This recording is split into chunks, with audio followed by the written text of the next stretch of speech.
Geeks and geekettes, ladies and gentlemen, boys and girls, Republicans and Democrats, Morlocks and Eloys, all welcome to another edition of Ask Chuck Dixon, where you get to ask me questions about what I do for a living.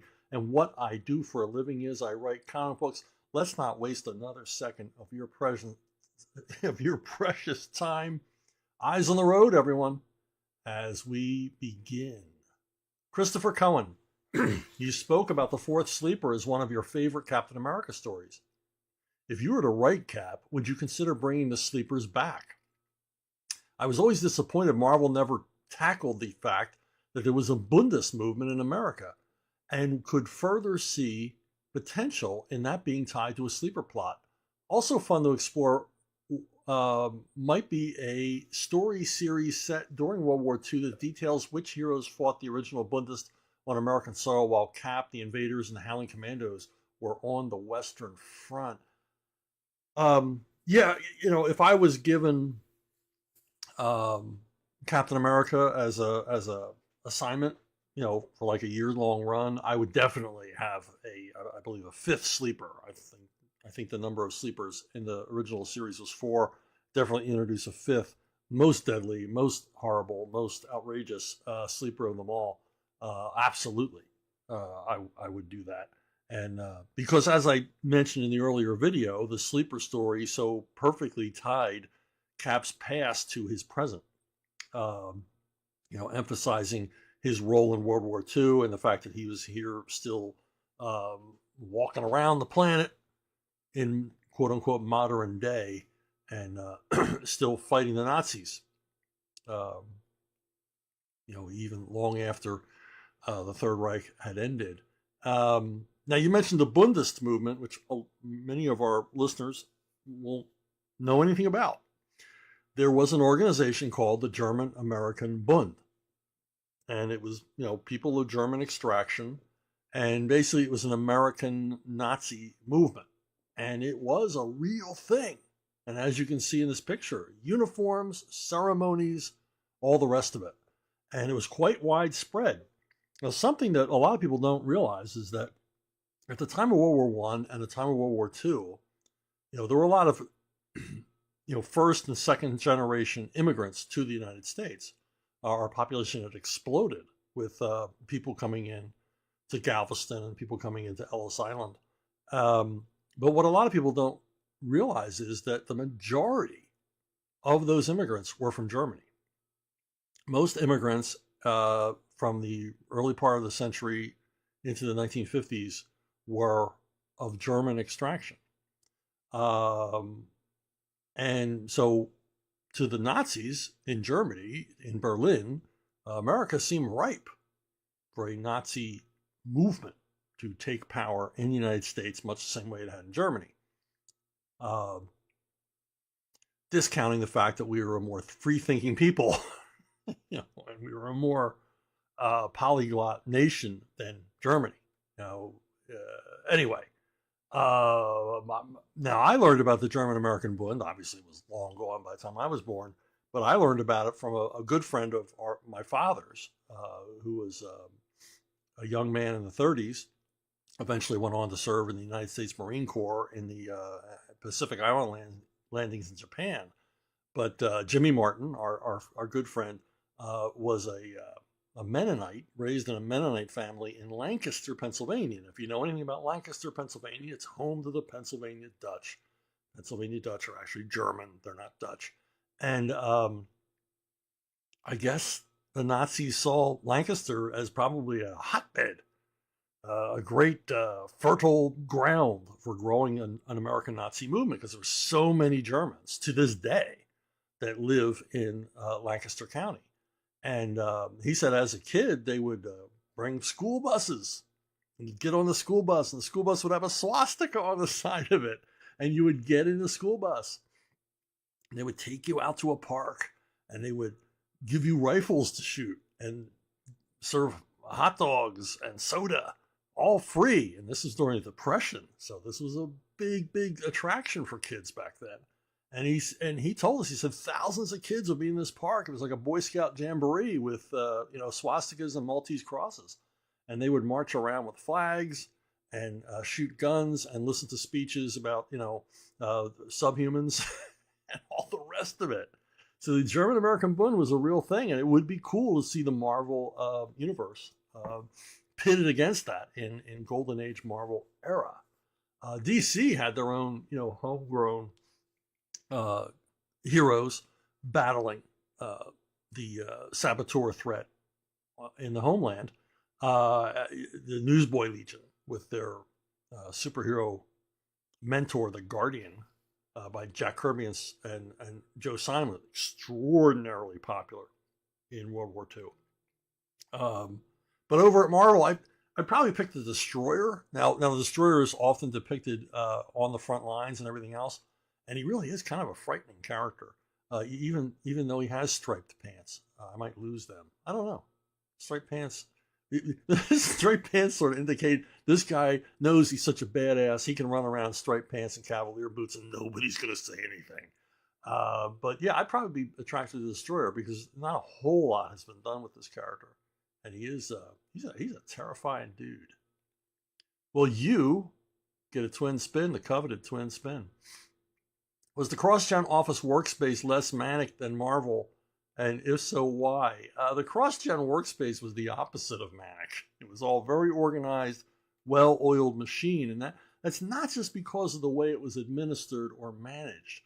As I told Mark Alessi many, many times, I said, man, you hit the jackpot. You should have played the lottery or the horses, because somehow 98% of the people that you chose to work for you were all deadline hawks. They were all people that knew how to work a calendar, who were dedicated, committed, conscientious. They were all people that had a rep for not blowing deadlines. And we never missed shipping. I don't think we even ever got close to missing shipping on a book. And so a lot of the non-manic aspect of CrossGen had to do with who Mark hired to work for him. I mean, you got guys like Butch Guice and Scott Eaton and people like that.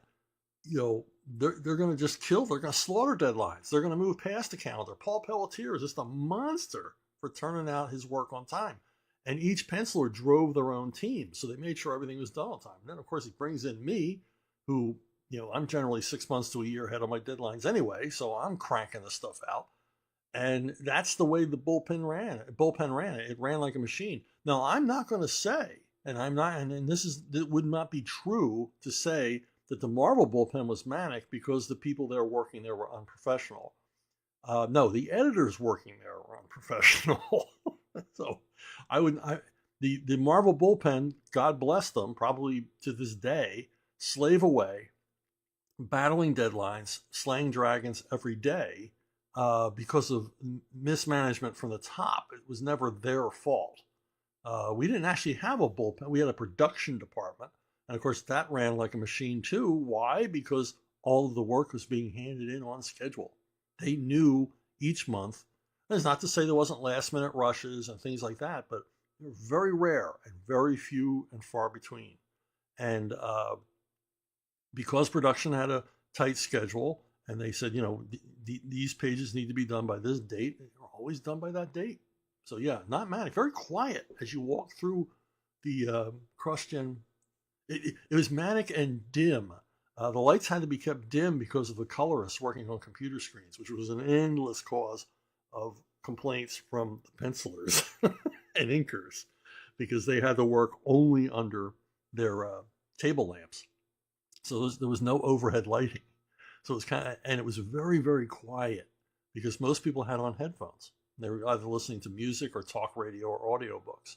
So it was kind of like a monastery sometimes. It only got loud when George Perez visited. And but again, I'm going to say again, I really, boy, I miss my office. It was so much fun working there, and a bunch of great folks. Triple spin. Look at you. Christopher Cohen going for the 3-spot, the hat trick. Boom. Speaking of CrossGen, I heard from Jeff Johnson that work was done for a Way of the Rat film pitch. Were you involved, and can you share any further details? Well, Jeff is absolutely right, except we went much further than a pitch. We had real interest from real Hollywood people to make a big budget flick shot in China. And this was at a time when, Hollywood was doing a lot of filming in China because China was offering these incredible deals, actually paying American film production companies to come to China and, as we know now, teach them how to make movies. So they don't need us anymore. But Way of the Rat was like, Way of the Rat got further along toward a film being produced than any other property at CrossGen. And we made no secret at CrossGen that we were very much about moving these properties ancillary media. We had, Hollywood contacts. We had a Hollywood contact guy who, as it turned out, didn't have a very good reputation in Hollywood and never really moved the needle at all for us. But what happened was, and that guy did not put this deal together. What happened was Chuck Russell, film director, comic book fans will know him most for, he directed the movie The Mask, the Jim Carrey Mask movie. He also directed Nightmare on Elm Street 3 and a bunch of other action and horror, genre films. Very talented guy. He reached out and said he saw this as a movie. And he visited us a number of times and spent, whole days talking to Jeff and I. And he could not have been a cooler guy to work with. And he liked comics, and he totally respected what we were doing. It wasn't like, this is a cool idea, but we're going to do it better. He wanted to capture what we had done in Way of the Rat. And it went far enough along that there were requests from producers and things like that we make changes to the comic that would be reflected in the movie, that we create new characters that they felt the movie needed, rather than simply having the filmmakers create the characters. They wanted the characters to come from the comic, which is very unusual. And so that's what we did, because we were getting some objections to some. We were getting objections. There was no white guy in the story. Sounds weird now, right? So our argument was, why can't you have an all Asian cast? Well, that'll hurt the box office. We go, well, what about Crouching Tiger, Hidden Dragon? The answer was always the same. That movie's an anomaly. It made $200 million at the box office with subtitles. How was it an anomaly? But we introduced this, white guy, sort of a pirate, European invader kind of guy, to the storyline to make them feel better. To basically have someone for Owen Wilson to play in the movie or whatever. So it got that far along that we were actually sort of had this symbiotic relationship with the movie people. And Chuck wrote two screenplays, two versions of the screenplay. He wrote an initial screenplay, and then he wrote a polished screenplay. And both of them, Jeff and I absolutely loved. It made the changes necessary for a movie. It found things in our story to go even deeper on that we really, wow, that's awesome. Chuck really loved the comic and really wanted to bring it to life. And then to make things seem like more serious even than they had been before, he brings in Frank Darabont. Frank Darabont, famously screenwriter and director of The Shawshank Redemption, Academy Award-winning screenwriter. He brings him in. And Frank does a polish on Chuck's most recent screenplay, and it's even better. There's a scene in Frank's screenplay that nearly made me cry. It was so beautiful, but it all honored the source material. And Jeff and I were like on cloud nine. We're walking around 3 feet off the ground because these major Hollywood players saw something in our work and brought it out in the screenplay. They didn't change anything; they just enhanced it. And to have two guys this talented think this hard about something that we had created was very, very flattering and very, very cool. Now you're going to say, well, if you got that far along, why didn't it get made? Well, it's a very simple reason. We landed at DreamWorks, and At DreamWorks at the time, it was the triumvirate of David Geffen, what's his face, uh, the other guy, ex Disney animation guy, and Spielberg. And the other two guys signed off on it. And most of the people at DreamWorks signed off on it. They liked the idea. They wanted to proceed. And of course, the Chinese government was like, yeah, come on over. Use our faux Forbidden City. Got all kinds of sets lined up for you. We've done location scouting. You can shoot here, here, and here, and here. And everything else. I mean, everything but a shooting schedule was being set up. Casting was being talked about and everything else. The problem lay in the fact that at DreamWorks, all three had to sign off on it. And Steven Spielberg not only would not sign off on the movie, he would not read the screenplay. He refused to read the screenplay. He refused to read the outline, the treatment. He refused to hear about it. And, Frank Darabont and Chuck Russell and some of the DreamWorks insiders shared with me that they approached Spielberg many times in business environments and even on social occasions, just showing up. What about Way of the Rat? What about Way of the Rat? And he just like, I'm still thinking about it. I'm still thinking, and it just never got made.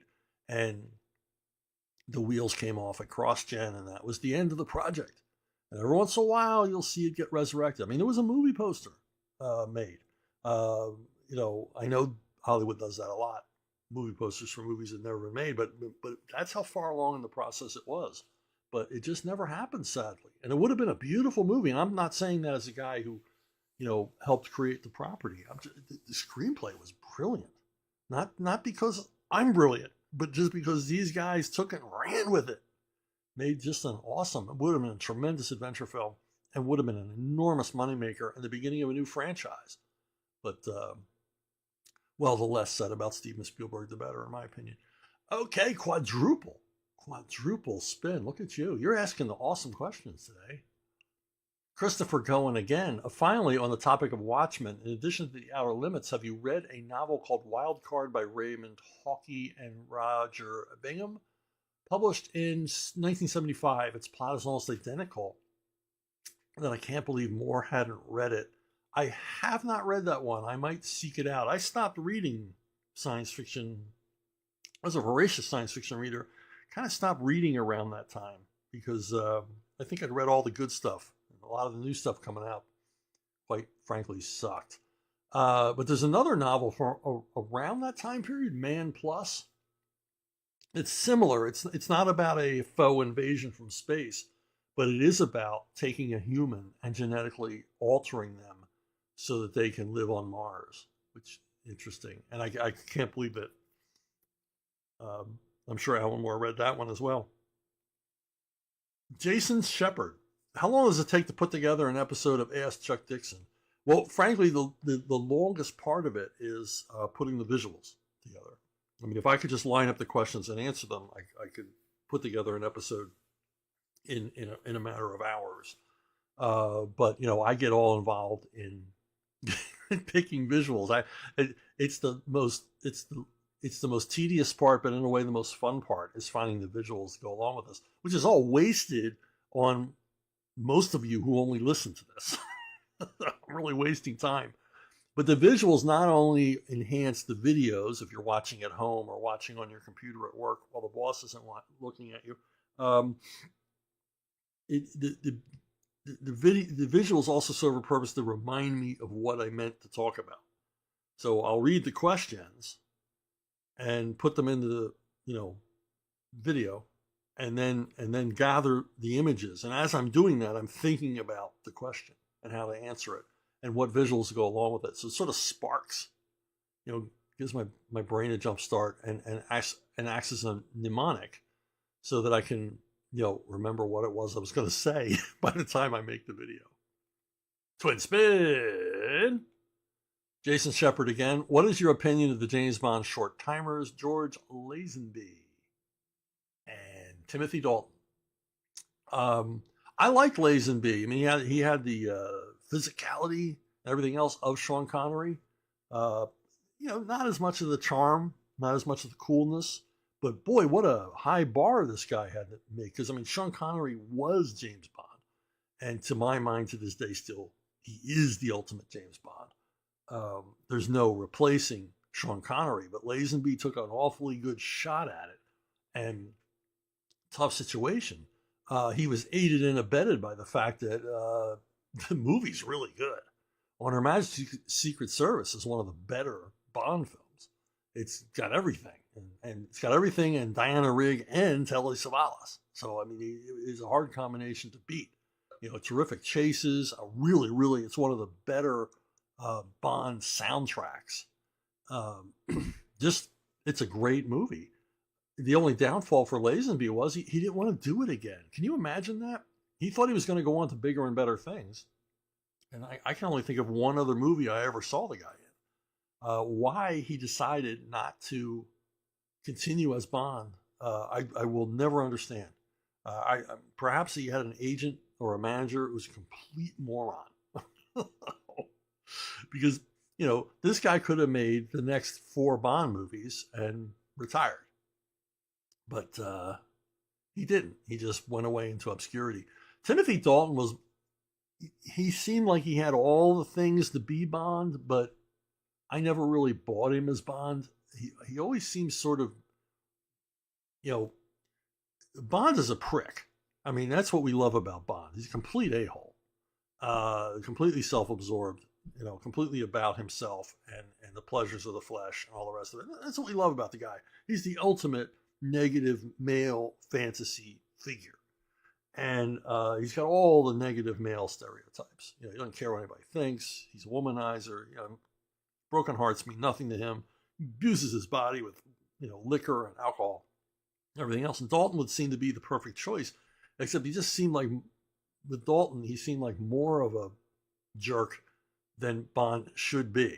You didn't want to be Timothy Dalton. But nothing against Timothy Dalton, a fine performer, but he's a lot better playing, sleazy villains and bad guys and ne'er-do-wells and cads. And as much of a cad as Bond is, we don't really want to recognize him as a cad when he's the hero. But Dalton was also not aided and abetted by very good movies. Living Daylights is boring for long stretches. It's a Bond movie, should never be. And License to Kill really isn't a Bond movie. It's like a Charles Bronson movie with Bond replacing the Bronson character. I rewatched it recently, and it's just it's a fun action film. It's just not a Bond movie. It's kind of weird. Triple spin. You people are going for a marathon today. All right, here we go. Jason Shepard again. Who's your favorite Universal monster? I've answered this one about 6 times, but I will answer it again since you're asking it for the first time. It's Wolfman, Wolfman, Wolfman. I love the Wolfman. I loved everything about the Wolfman when I was a kid. I wanted to be the Wolfman. I just thought, awesome. For a couple of nights out of the month, you just scare the living daylights out of everybody. And he was a sharp dresser. I would, honestly, like to meet his tailor. Quadruple spin. Yes, he's going for the gold. Question from my wife: which superhero has the best shoes? I don't know. I'm not a shoe guy because I am a guy. It doesn't surprise me. Your wife would be curious about the shoes. Most interesting shoes are the Flashes. Think about it. Not because of the way they look or their style or anything else, but what the hell are these things made out of? This guy runs hundreds, if not thousands of miles a day. How many pairs of boots does he go through? He must have a room full of these yellow boots.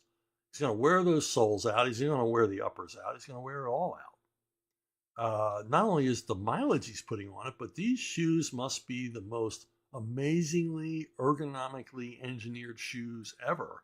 Because be it Barry Allen, be it Wally West, be it whoever, his feet are going to take a pounding if his shoes aren't good. I think about this as I get older. He's going to be in bad shape if he doesn't have the proper footwear. And so these must be absolutely incredible boots. Think about it.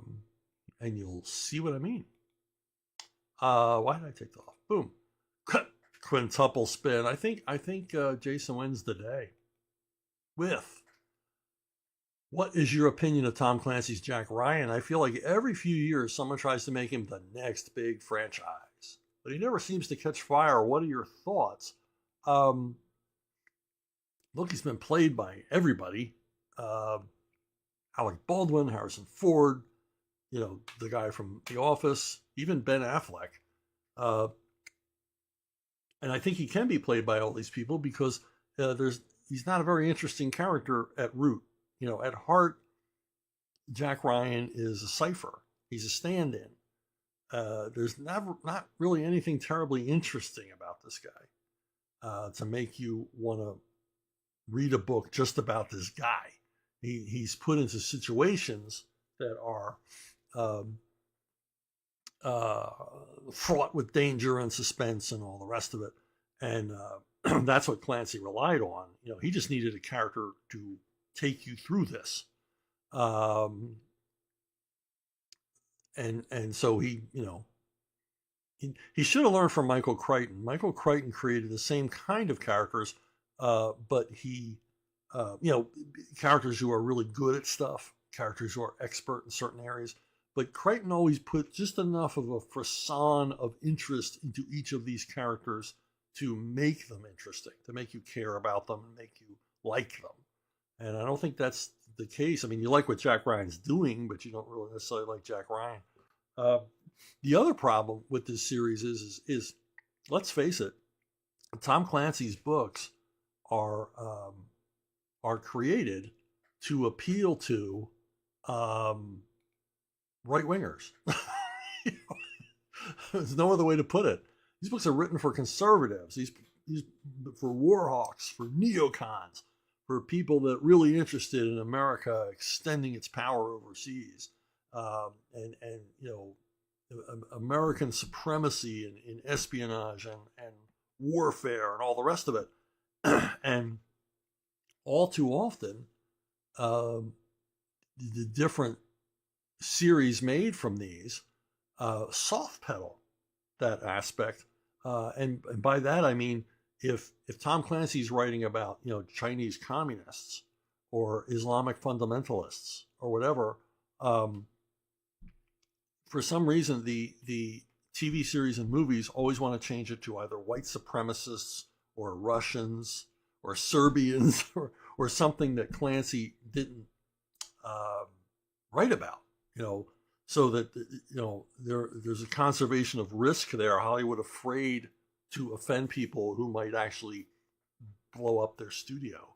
And so they shy away from that. And because of this, the Tom Clancy fan base, your diehard Jack Ryan fans, they won't tune in.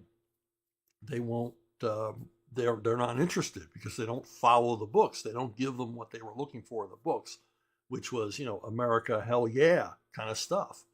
And they just, become cautionary, sort of liberal cautionary tales about imaginary threats to the United States rather than the very real threats to our national security we face every single day. This happened in the Bosch series. I was watching the Bosch series. Was it on Amazon? I really liked it. And then we get to the third season in which the creators of the series try to convince us that the greatest threat to the LAPD are white supremacist militias. First of all, California is rare in the United States in that it is not a white majority state. It's like, if you're going to start a white supremacist movement, you might think about, Minnesota, Wisconsin, South Dakota. You're not going to think about LA, and it just seemed kind of ludicrous, especially what we were seeing in the news at the time, that the people that made this series expected us to believe that the greatest threat to the people of California were a bunch of guys running around the woods with rifles on the weekends. Oh, Anatomy of the Mix. He asks, or she asks, or they ask, I've been buying Disney Fantagraphic books for all my friends' kids the last few years. A couple of these boys are getting close to 10 years old now. Do you have any recommendations for me? I was thinking about Westerns or war stories, Kubert, Sergeant Rock maybe. Oh boy, I wish Kubert and Russ Heath Sergeant Rock stuff was available in an inexpensive form. You go bankrupt buying those comics now. Yeah, but what's good for kids, because kids graduate from the stuff. I mean, my own son, my youngest, who was real interested in comics, graduated from Archie to other things. I'll more on that in a minute. So what do you buy the kids? What do you get them interested in? And I'm going to suggest Cinebooks. Now, I don't work for Cinebooks. I don't get free Cinebooks. I get nothing out of this. I just promote their stuff because it's good. These are translations of European comic albums. Valerian is perfect for 10 plus readers. Science fiction epic. For my money, it's the granddaddy of the look of the Star Wars movies. Christian and Mézières do some amazing, mind-bending, thoughtful stuff with two really, really engaging lead characters. And it's great for older kids. Lucky Luke, yeah, it's Bigfoot humor. It's silly, but it's a little more, I'm not going to say adult, but a little more sophomoric than the Disney stuff. And extraordinarily popular comic series all throughout Europe. And almost every volume is available now in English for the first time. And it's good stuff. Thorgal, another book from Cinebook, Viking, fantasy, action, sort of Conan for a younger set. And they might dig that as well. Gru.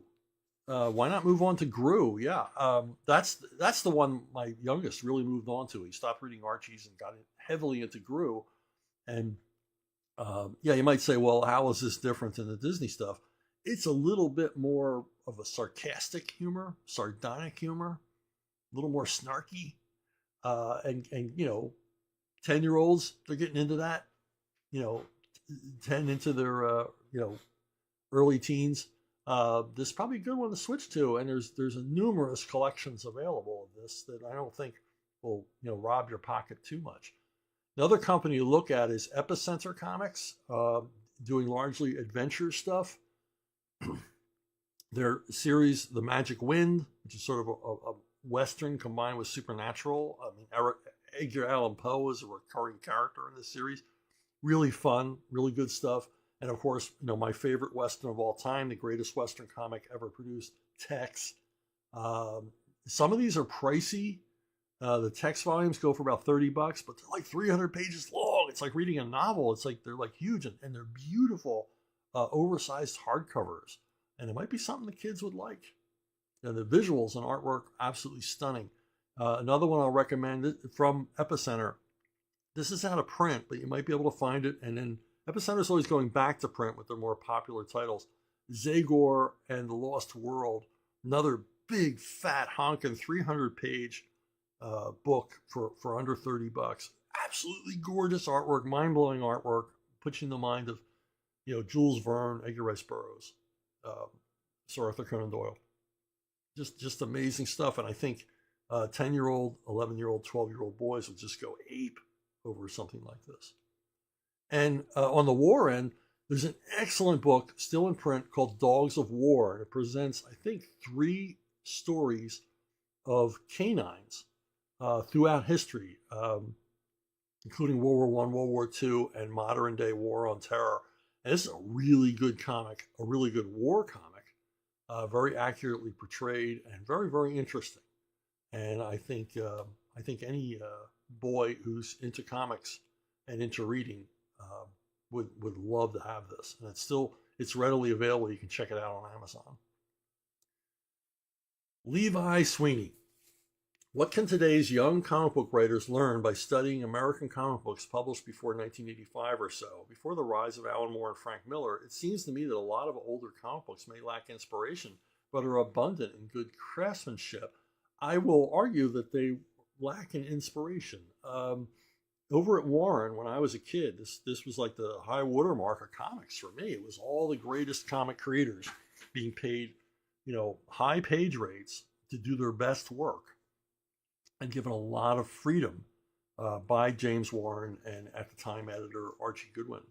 And this is excellent stuff. This is pure comics. This is great stuff. I've talked about it before. Yes, the height of craftsmanship, but also The stories are mature. I mean, mature, I don't mean in an X-rated fashion. I mean, they're written more for grown-ups, and interesting, sophisticated stuff for much of the run. Now, there were parts of the history of Warren Comics there were not so good as others. They went through low points in their period of their history, but then would rise up again to do excellent work all the way into the 1970s and 80s. And to go back to the idea that they weren't inspired. I mean, you had people like Bob Kanigher and Joe Kubert on Enemy Ace. These were, works of art. These were works of literature, if comic books could be called literature. There's a lot going on here, a lot of sophistication. This is back when a large portion of the readership for the war comics, particularly the DC war comics, were adults, were guys serving in the military. And they dug this stuff, and it spoke to them, which a comic book that was just phoned in would not. These artists and writers and the rest of them were very much into the medium, very much into growing the medium up. We look at Miller and Moore as some sort of scions of a new age of comics, but they worked in the shadows of these men. Harvey Kurtzman and his war comics at EC were trying really hard to maintain an adult readership, to grow the medium up. Not with its readership, but grow the medium up for even new readers, or to keep older readers who liked comics buying as the comics matured along with their tastes and abilities, reading abilities.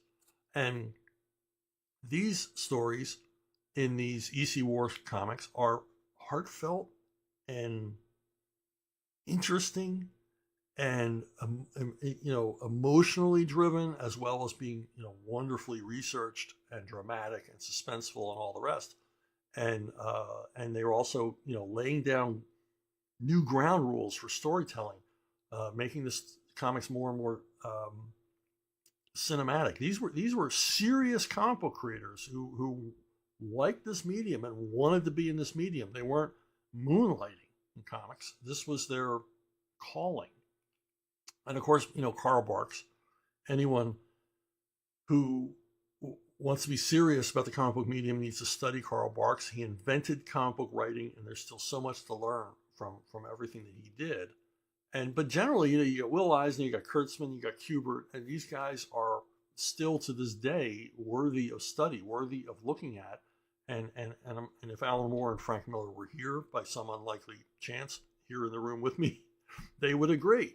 I would turn to them and say, Alan, Frank, what do you think about that? And they would go, Chuck, you're 100% dead on. But even when you're thinking about more conventional mainstream superhero, what we call silly comics, these were created by, Jack Kirby was a serious guy. He's very serious about what he was doing. He wasn't serious about himself. He was serious about the work. And he and Stan, I'm going to say this again for the umpteenth time, put a lot of heart.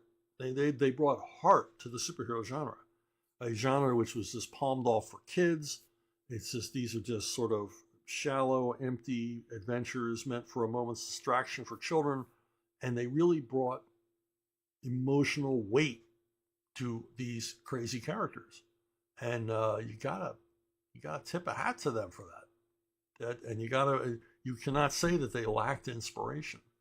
They were the inspiration for Alan Moore and Frank Miller and all the creators to come after them. One more thing. Well, if you're following my social media, you know that A Working Man, a movie based on my first Levon Cade novel, is coming out March 28th. And if you haven't heard of it now, I'm sure there'll be a Super Bowl ad. I've got my fingers crossed for a Super Bowl ad. It's Jason Statham playing Levon Cade. The trailer has dropped. I love the trailer. Really, really weird seeing dialogue I wrote and scenes I wrote in a trailer. Kind of cool. Kind of flattering as well that, you know, a lot of the scenes I wrote were deemed trailer worthy. So anyway, just thought I would let you know, in case you didn't, in case you weren't following me on social media, that the A Working Man is the movie based on Levon's trade will be out March 28th. See it with someone you love, because I want you to buy 2 tickets. Okay, Bruno Bookstore at gmail.com, Bruno Bookstore at gmail.com. If you have questions or suggestions or whatever, challenges, please let me know at brunobookstore at gmail.com, the most reliable way to reach me. And that's it for this week. Thank you for listening. Thank you for watching and thanking and liking and subscribing and all the other wonderful things you do. And mostly, thank you for the incredible questions. Every week I get. I think you people are going to run out of questions, and you don't. You delve deeper, and your curiosity seems to be endless. And if there's anything else, if there's something I love in the world more than curiosity, human curiosity, I don't know what it is. Anyway, in any case, I will see all of you, I hope, down the road.